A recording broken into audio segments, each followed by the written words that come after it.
As I watched the flood of coverage over right to work in Michigan, I noticed some national reporters got the story wrong.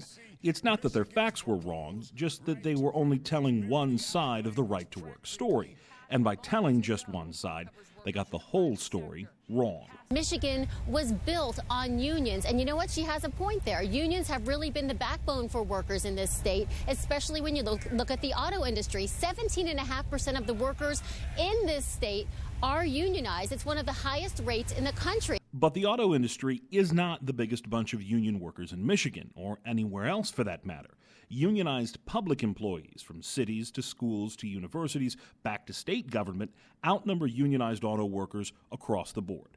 In 2011, the United Auto Workers said membership was just above 381,000 people for the entire country. In Michigan alone, there are nearly 200,000 unionized teachers. You then have to have unionized cops, unionized firefighters, and unionized workers across all branches of state government. In fact, the UAW looks pretty pathetic next to the real labor powerhouses. AFSCME, with its 1.4 million members across the country, and SEIU, with its 2.1 million members nationwide. SEIU is now larger than the UAW ever was. Now a lame duck session of the legislature is preparing to pass a sweeping new right-to-work bill that would severely undermine union powers. What union powers? The power to force money out of workers, or the power to take that forced money and spend it on the re-election of President Obama? Open Secrets reports that the UAW's total spending on PACs, parties, and outside spending groups topped $9.8 million for 2011 and 2012. The union's total contributions to candidates topped $1.5 million. Open Secrets ranks the UAW 14th in total spending on politics. Here you've got the auto workers who gave back a lot of their benefits in order to help rescue the auto industry. So why punish auto workers who've already shown they're willing to cooperate with management?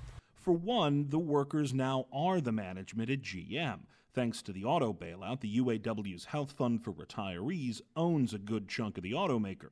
Workers only gave up, in air quotes, the retiree health costs because those costs were burying GM and other Detroit automakers. The UAW still gets more for its workers than non-union auto workers at other plants in other states.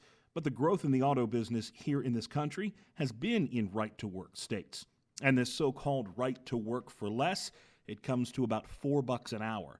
That's the average wage difference. Just about any auto worker makes between $24 and $28 an hour. Union workers get the higher end of the scale. It was an extra $42 an hour in retiree costs at GM that was killing the company. The contentious fight over labor rights has been unfolding throughout the Midwest in the last couple of years. Michigan is only the latest example. NPR's national political correspondent, Don Gagne, joins us now to explore the broader impact of all this. So how is what has happened in Michigan different from what we've seen over the past couple of years in Wisconsin and Ohio, where Republican governors also took on labor unions? There is a big similarity between this and Wisconsin and Ohio. Big outside money from conservative groups, Americans for Prosperity, and the Koch brothers played a big role in the process. Right to work is the fault of unions.